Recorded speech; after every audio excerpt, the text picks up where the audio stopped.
Une semaine après le forum de Davos, une conférence de presse modeste, organisée en Suède par la jeune écologiste Greta Thunberg, pour donner la parole à des militantes et à des scientifiques d'Afrique.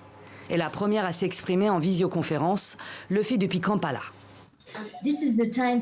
Il est temps pour le monde d'écouter les militants d'Afrique, d'entendre leurs messages et d'agir quand c'est nécessaire. Et je crois que c'est une opportunité pour les médias de rendre justice aux enjeux climatiques en Afrique. Celle qui parle, c'est Vanessa Nakate, une militante ougandaise de 23 ans qui avait accompagné Greta Thunberg à Davos pour parler de l'urgence climatique. Un déplacement immortalisé par 7 photos de groupe prises par l'agence Associated Press. Seulement, lorsque le cliché paraît, Vanessa Nakate a disparu, coupée du cadre. Choquée, la jeune fille interpelle l'agence sur Twitter. This is the first time in my life that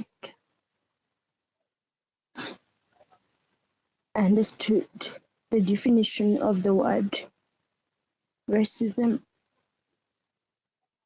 Does that mean that I have no value as an African activist, or the people from Africa don't have any value at all? Greta Thunberg la soutient. La vidéo devient virale et les messages de sympathie affluent du monde entier.